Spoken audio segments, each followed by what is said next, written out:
Le mouvement extraordinaire des Gilets jaunes ne sera un succès que s'il pérennise sa victoire, donc s'il dote le peuple français d'un moyen légal et constitutionnel non seulement de contenir son gouvernement, mais encore d'imposer ses volontés. Que le gouvernement cède sur des miettes ne serait pour eux, les Gilets jaunes, qu'une victoire à la Pyrrhus. Une mobilisation sans pareil doit avoir un but élevé et ambitionner des mesures décisives. Elle doit obtenir de ne plus être elle-même nécessaire à l'avenir. Elle doit assurer au peuple français le moyen d'être entendu et obéi de son gouvernement sans avoir à s'insurger, ce qui n'arrive pas souvent et est vain quand cela arrive. Bref, si les Gilets jaunes devaient obtenir une chose, une seule, ce devait être le droit, pour le peuple, de provoquer des référendums à volonté sur les sujets de son choix et que les résultats de ces référendums aient force de loi. Toutes les revendications possibles et imaginables, présentes et futures, sont contenues dans celle-là. L'inverse n'est pas vrai.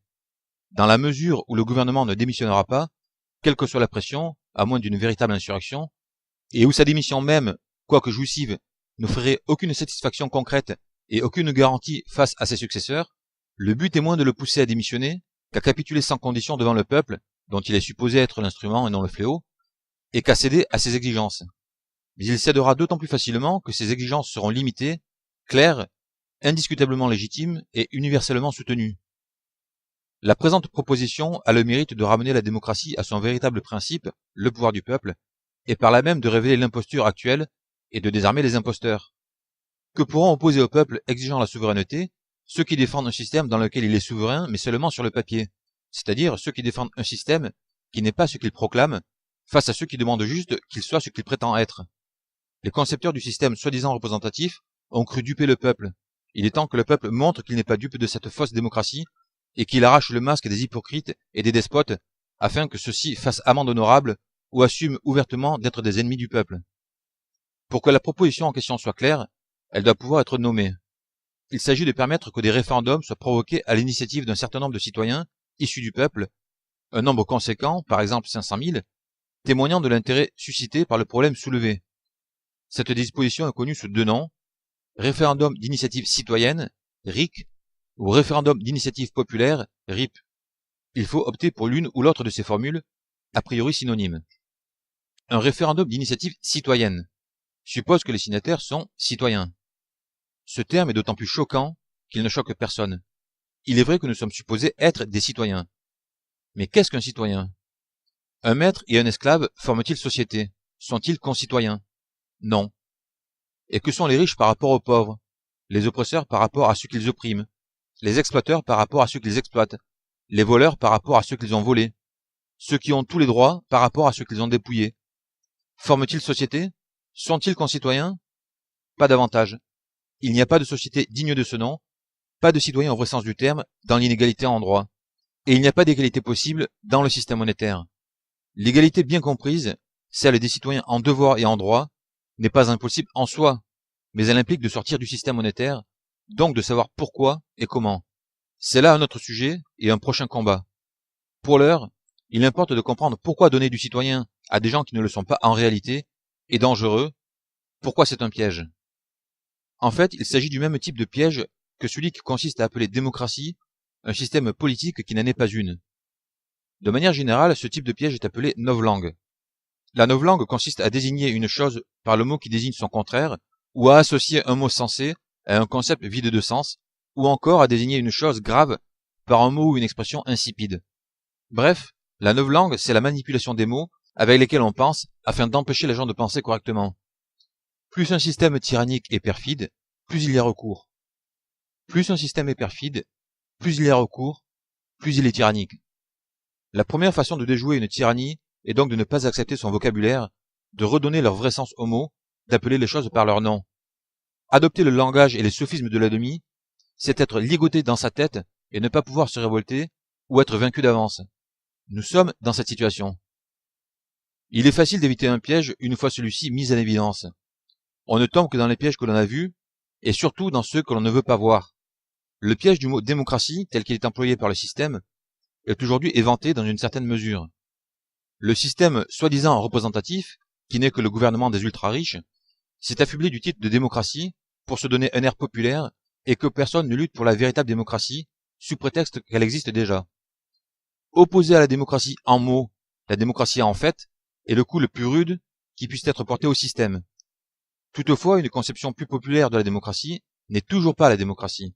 C'est encore une illusion. Il n'y a pas de démocratie authentique et absolue possible dans un système monétaire inégalitaire par nature, donc oligarchique ou plutocratique. La souveraineté du peuple est une vue de l'esprit dans un système qui génère des riches auxquels il donne le pouvoir ou auxquels il permet de le prendre. Le peuple ne peut qu'espérer avoir voix au chapitre pour les contenir un minimum. Du reste, comment pourrait-il y avoir une vraie démocratie sans vrais citoyens? L'égalité fait les citoyens qui font la société et la démocratie. Tout est lié. De même, la monnaie fait l'inégalité qui défait la société, sur le fond, pas sur la forme, ce qui maintient l'illusion, qui défait la société, dis-je, sans laquelle il n'y a ni citoyen ni démocratie.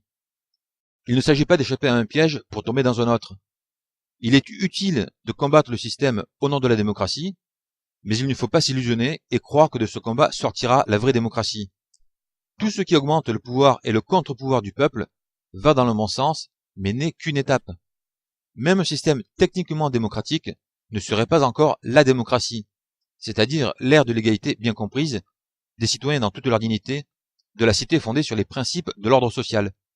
C'est donc un piège que l'on se prépare à nous-mêmes pour demain que de parler à tort et à travers de démocratie et de citoyens, comme si nous pouvions vraiment être en démocratie, comme si nous étions vraiment des citoyens, donc sans savoir ce que sont vraiment la démocratie et la citoyenneté, sans savoir et en nous interdisant même de penser qu'il nous reste encore à renverser l'argent, au nom de l'égalité et de la patrie, pour les conquérir. Pour toutes ces raisons, qu'on les admette ou pas, il est préférable de parler de référendum d'initiative populaire. Populaire renvoie à peuple, comme le principe même de la démocratie. Gouvernement du peuple, par le peuple, pour le peuple.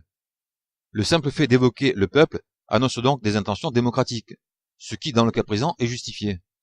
Ceci étant, le mot peuple est relativement flou, ce qui, loin d'être un inconvénient, est précisément ce qui constitue son avantage. Selon une de ces acceptions, le peuple est l'ensemble de ce qu'on appelle les citoyens français. Il désigne donc, tant bien que mal, le corps politique. Ainsi, il dit ce qu'il faut et dispense d'employer ouvertement le mot citoyen qui, dans le contexte actuel, serait mensonger.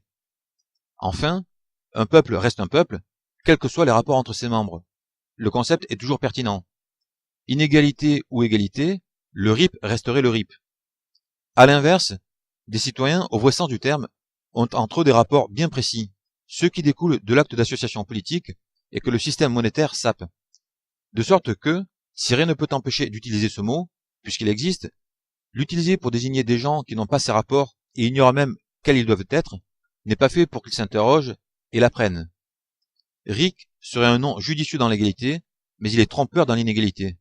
Et l'erreur sur laquelle il repose, celle qui consiste à croire qu'il y a des citoyens dans l'inégalité, détournerait du combat pour l'égalité et la citoyenneté pleine et entière, donc contre l'argent, si bien que ce nom, en ouvrant une porte, en fermerait une autre, celle devant conduire au RIC bien nommé. La formule référendum d'initiative populaire est donc aussi juste que celle de référendum d'initiative citoyenne est dangereuse. Bien sûr, ceux qui prennent la citoyenneté pour une étiquette vide de sens ou sous laquelle on peut mettre n'importe quoi, n'entendront pas ce discours et contribueront à la galvauder un peu plus, comme on savonne pour d'autres la planche que l'on a trouvée savonnée pour soi. Il est cependant à espérer que ceux qui respirent pour la justice et la vérité ne prendront pas cette mise en garde à la légère, et que, à défaut d'être tout à fait convaincus, ils s'abstiendront par précaution. Et puis RIC, comme rictus ou ric-hunter, fait doucement rigoler. Tandis que RIP, comme Resquiescat in pace, repose en paix, sonne le glas pour quelqu'un. Il serait bien la mort de la démocrature si le peuple parvenait à l'imposer. Tout un symbole.